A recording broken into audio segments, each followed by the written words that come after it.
বাংলাদেশের মতো দুর্ভাগা জাতি পৃথিবীতে খুব কম আছে।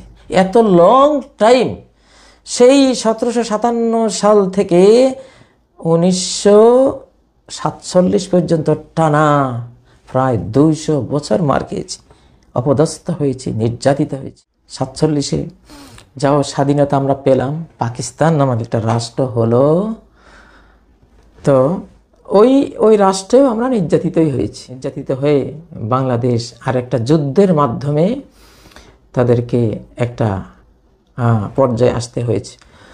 নির্যাতনেই আমাদের গেছে। 71 থেকে 2023 একই অবস্থা। কারণ আমাদের দেশ, আমি গত পর্বে বলেছিলাম, জমি কিনল রহিমে, দলিল নিল রামে, দখল নিতে রহিম বংশ, খুন করে রামে। আমি বুঝি না 1971 সালে নিয়াজি দেশটা দিয়ে দিলেন কাকে?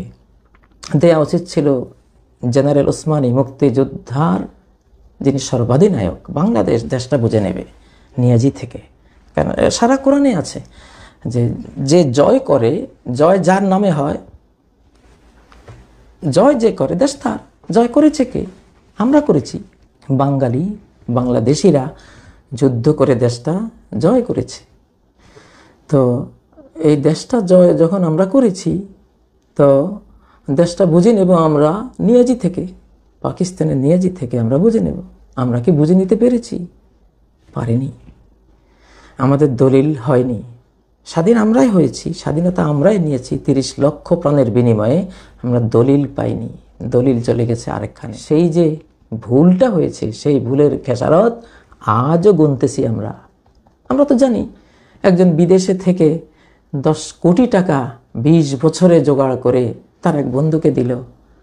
খুব শিশুকাল থেকে অনেক পুরনো বন্ধু। বন্ধুরে, তুই আমাকে 10 একর জমি কিনে দিবি।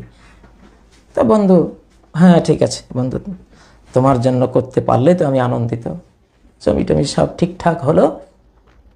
রেজিস্ট্রেশন যেদিন হবে, বন্ধু আসবে, তার নামে রেজিস্ট্রেশন হবে। সে সামনে থেকে জমিটা বুঝে নামে রেজিস্ট্রেশন হচ্ছে। কিন্তু যেই কোনো একটা কায়দা কৌশল করে তার ওই বন্ধু করলো কি, তার আসার পথ বন্ধ করে দিয়ে নিজের নামে জমিটা লিখে দিল।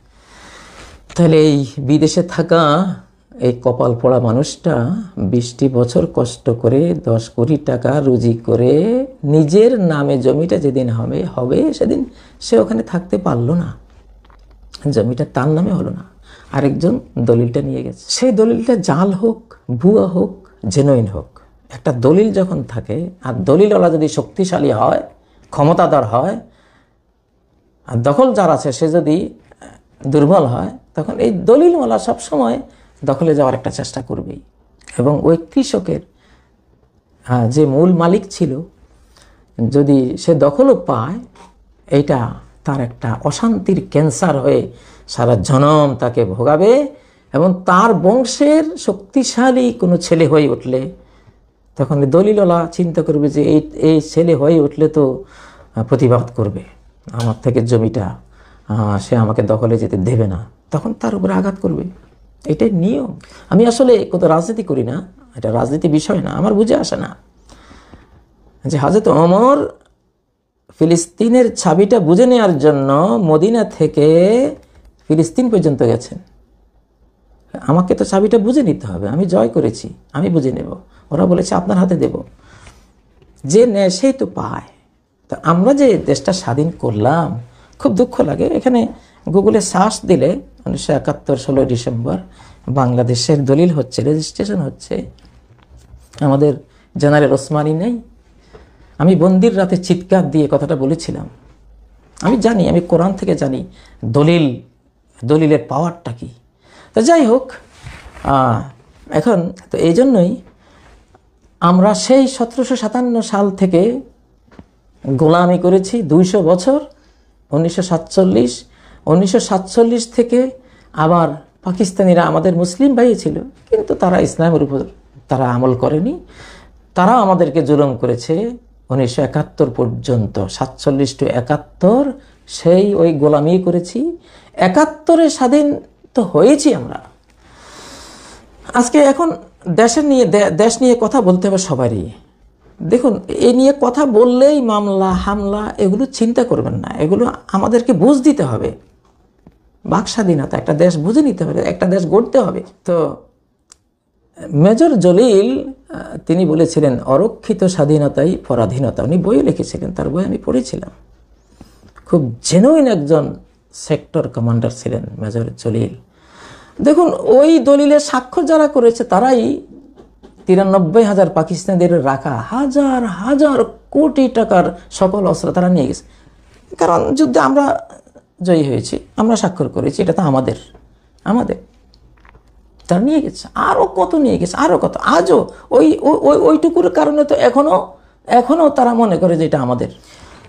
তো দুর্ভাগা আমরা বাংলাদেশিরা প্রকৃত অর্থে স্বাধীনতা, আমি কিন্তু নিরপেক্ষ, আমার 50 বছর আমার হৃদয়ে যে আগুনটা জ্বলেছে, আমি এই জন্য বন্দির রাতে বলেছিলাম আমার এই বুকে আমেরিকার ইয়েলোস্টোন আগ্নেয়গিরির অগ্নুৎপাত শুরু হয়েছে। আমেরিকার নামটা প্রথমে আমার মুখ দিয়ে এসেছিল সেদিন। আবার আটলান্টিক মহাসাগরের সাইক্লোন, সেটাও বলেছিলেন। এটা আল্লাহ, আমি কেন যে বলেছি আমি জানতাম না। নাগাসাকি হিরোশিমার কথা বলেছিলাম। দুঃখ আছে, এইটা বাঙালি মাত্রই সচেতন, সবার মনে দুঃখটা আছে। এই দুঃখটা প্রকাশ করা কি আমাদের অধিকার নেই? যদি অধিকার আপনারা কেউ না দেন, রব্বুল আলামিনের কাছে দুটো চোখের পানি ফেলে এখন বলবো যে বলার যদি জায়গা না থাকে রব্বুল আলামিন, তো সর্বাবস্থায় তোমার কাছে তো বলি 350 বছর এখনো গোলামি কাটেনি, এখনো গোলামি থেকে মুক্তি পাইনি আমরা। বাংলাদেশের মতো এমন দুর্ভাগা জাতি আমার মনে হয় না পৃথিবীর আর কোনো, এত বড় একটা রাষ্ট্র, 18 কোটি মানুষ। আল্লাহ আল্লাহ তুমি স্বাধীন করে দাও আল্লাহ, সার্বভৌমত্ব দিয়ে দাও আল্লাহ। আল্লাহ বাংলাদেশের স্বাধীনতা সার্বভৌমত্বকে তেমন করে দাও যেমন করে দিলে প্রতিটি মানুষ আমরা বুঝবো যে আমরা স্বাধীন, আমরা সার্বভৌম, আমাদের উপরে কারো থাবা নাই, আমাদের জমিনের দলিল আমাদের আছে। আল্লাহ আমাদের জমিনের সব কিছু আমাদের কাছে আছে, দখলও আছে, দলিলও আছে। আল্লাহ আপনি ব্যবস্থা করে দেন আল্লাহ। এইবার বাংলাদেশকে প্রকৃত অর্থে ভেতরে বাইরেও স্বাধীন, ভেতরেও স্বাধীন করে দেন, বাইরেও সার্বভৌম এবং ভেতরেও সার্বভৌম করে দেন আল্লাহ। অন্য কোনো জাতির কোনো দাবি যাতে আমাদের উপরে না থাকে আল্লাহ। আল্লাহ এমন করে দেন আল্লাহ, আপনি ছাড়া কেউ দিতে পারবে না, আমাদেরকে কেউ দিতে পারবে না আল্লাহ, আপনি দেন আল্লাহ।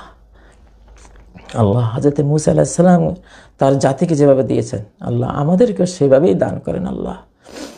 আমাদের এই দুঃখের অভিব্যক্তি কারো বিরুদ্ধে অভিযোগ না, কারো বিরুদ্ধে অভিযোগ দেই না, আমাদের দুঃখের কান্না, দুঃখের প্রকাশ করছি। শিশু যেমন ক্ষুধা পেলে কাঁদে, সেই কান্না মায়ের বিরুদ্ধে অভিযোগ না আল্লাহ। মা কখনো মনে করে না যে শিশু কাঁদছে মানে আমার বিরুদ্ধে সে অভিযোগ দিচ্ছেন না, সে তার ব্যথার কান্নাটা কাঁদছে। আমরাও বাঙালি, বাংলাদেশের মানুষ, ওই বেদনার কান্নাটা আমরা কাঁদছি, আমাদের রক্ত ঝরছে, আজও ঝরছে আল্লাহ। আমরা দেশান্তরিত হচ্ছি আল্লাহ, আমরা অপমানিত অপদস্থ হচ্ছি আল্লাহ। আল্লাহ আমাদের গুনাহগুলি ক্ষমা করে দেন আল্লাহ। আল্লাহ রব্বুল আলামিন শাহানশাহ, ওরে পরাণের বাদশাহ, ওরে আমার পরাণের বাদশাহ, ওরে আমার পরাণের শাহানশাহ, এই আগুনটা তুই নিভিয়ে দে মনের ভিতর থেকে। এই দেশটা তুই প্রকৃত অর্থে স্বাধীন সার্বভৌম করে দে আল্লাহ। আল্লাহ এই দেশের মানুষ, এই দেশের সরকাররা যাতে এই দেশের মানুষের সন্তুষ্টি নিয়েই তারা সরকারে আসে, অন্য কারো পাওয়ারে যাতে না আসে আল্লাহ। এই তৌফিক তুমি দাও আল্লাহ, এই তৌফিক তুমি দাও আল্লাহ, এই দোয়া তুমি কবুল করো। আর কত আমরা নির্যাতিত হব আল্লাহ। রব্বানা তাকাব্বাল মিন্না ইন্নাকা আনতাস সামিউল আলিম ওয়া তুব আলাইনা ইন্নাকা আনতাত তাওয়াবুর রহিম। সুবহানা রাব্বিকা রাব্বিল ইজ্জাতি আম্মা ইয়াসিফুন ওয়া সালামুন আলাল মুরসালিন ওয়া আলহামদুলিল্লাহি রাব্বিল আলামিন।